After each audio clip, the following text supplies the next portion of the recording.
This is part 46 of our Minish Cap walkthrough, and in this part we'll be taking on part 2 of the Palace of Winds. As you can see from the YouTube description that they clicked on.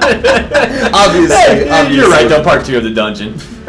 We need like about 20 parts of this dungeon though, man. I know. I could go through this thing forever. Well, it is the longest one in the game, though. Yes. I think it's the only one we have 4 parts to, isn't it? Yeah, sure. Well, I have no clue.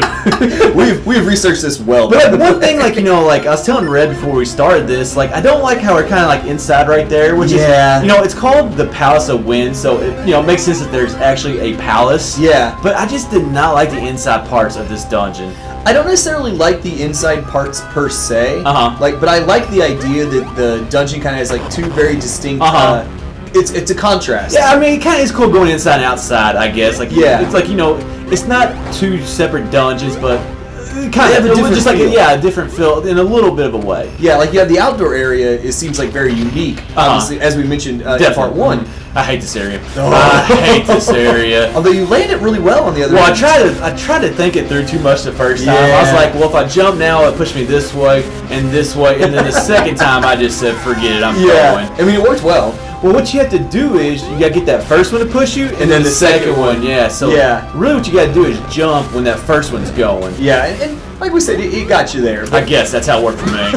There's probably another way to do it. There's probably a way to do it without the wind getting you at all, but we don't know what it is. Man, like I absolutely love this part right here, like the kind of like the long jump. Oh, me too. But dude, it took me forever to time that because once that fan starts blowing, it pushes you very quickly. It does, but it feels really cool. Like you just have these floating torches on the side. And that's what happened right there. The fan pushed me. that fan from earlier, like it kind of went around the corner. There's a little vacuum right there. You just didn't see it. Yeah, a little vacuum of wind, and it kind of just blew me right off. You'll feel it when you get there, trust me. Yes. You're rumble packle rumble. Yeah. There's something about like the torches just floating right there, like lining the way to go. Like it feels not epic necessarily, but it feels important, I guess, for some reason. I hate that puzzle. Oh, I had no clue. Like I just it's so simple. Like go to the top one and jump, but for some reason I was still thinking you would just fly the same distance. Yeah. You know, and so that I sat there forever. I was like, jump to the top, like use all kinds of weapons, and I never even thought about just jumping all the way over. But like you just said though, those flames, I kind of do like that. And plus, for some reason, that kind of reminds me. I didn't even think about this until just now. If you think all the way back to Turtle Rock from Link to the Past, there's some areas where there's just some torches, like in the middle of like the darkness. It's not the sky like this. They seem to be just floating there. Well, kind of also reminds me. Do you remember the torches leading to the boss? Oh, exactly. That's exactly. You said Link to the Past is like one of our favorite rooms. There's no enemies in it, but just that lead up in Turtle Rock with the torches, like there's nothing else but darkness on the floor. That part is just awesome. I think that's why that applies to me so much. Speaking of Link to the Past, it's nice to see these no, they're called ball and chain soldiers. I'm not sure if nice is quite the right word for it. No, these things they're just like when they.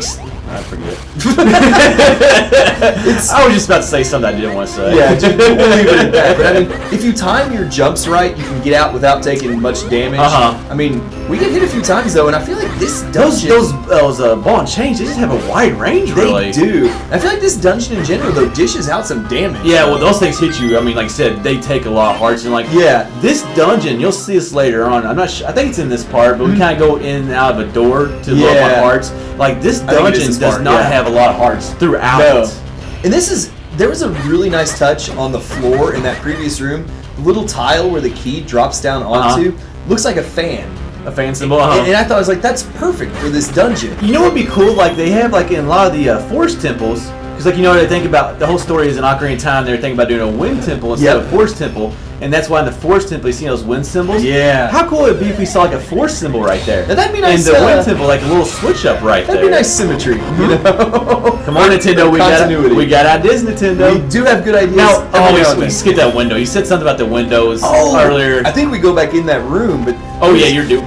Yeah, so we'll save that. Yeah, save when we get there. But what I really liked, I know we keep flashing back to previous Zelda games. The combination of using the cape and the fan always reminded me of the hover boots used with the fans in the shadow. Oh yeah, I was. Well, man, I didn't know where you're going on that one. I know, like you kind of had to like go through that one secret wall. Yeah. I remember what room that was. Like I like the fact that like you use the fans to push you to a new area, and it was cool. How about this detail right here? See how that carpet is kind of worn out?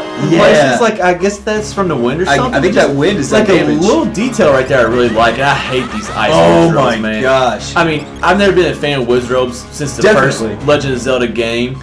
But like these things, when they get you, and they do here in a second, like you stay frozen forever. Oh, that wind pushed you right into it too. I know. That was so. Well, like I tell you, Red, it's never my fault. There's some mechanic. There's some vacuums. Like I had to you see me fall off a lot in this dungeon. It was just vacuums, like wind vacuums, and like.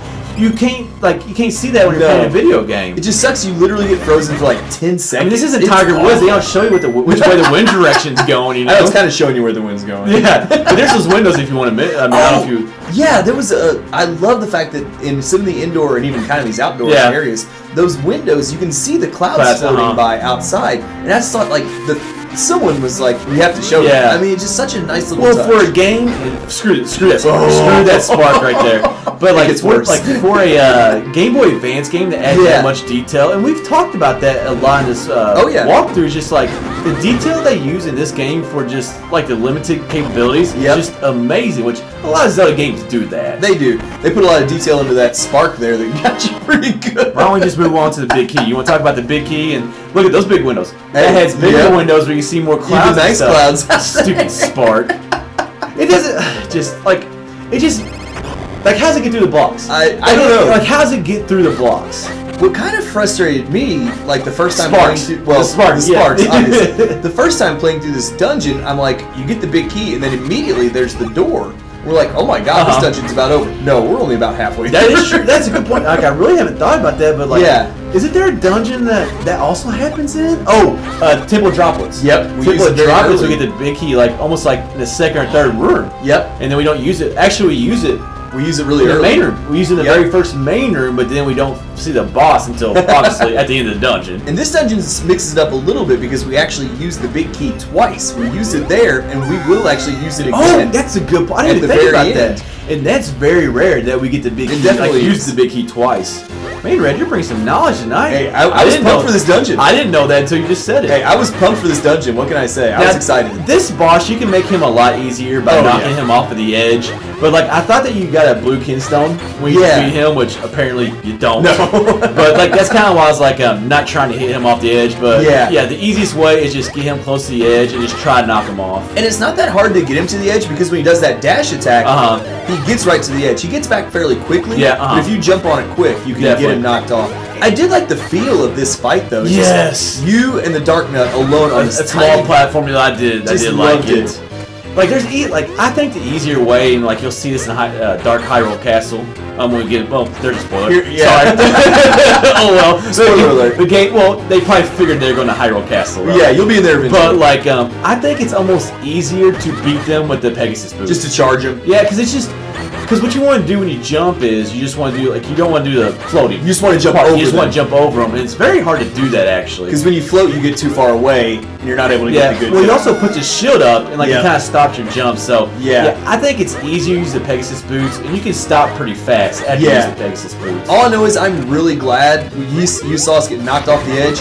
I am so thankful that doesn't restart the fight. Oh, that would be awful. And I'm looking at you, Boldor, from Link to the Past. I hate you so much. I was thinking it's Boldor. But now that we've killed the Darknut, this will go ahead and wrap up part 46 of our Minish Cap walkthrough.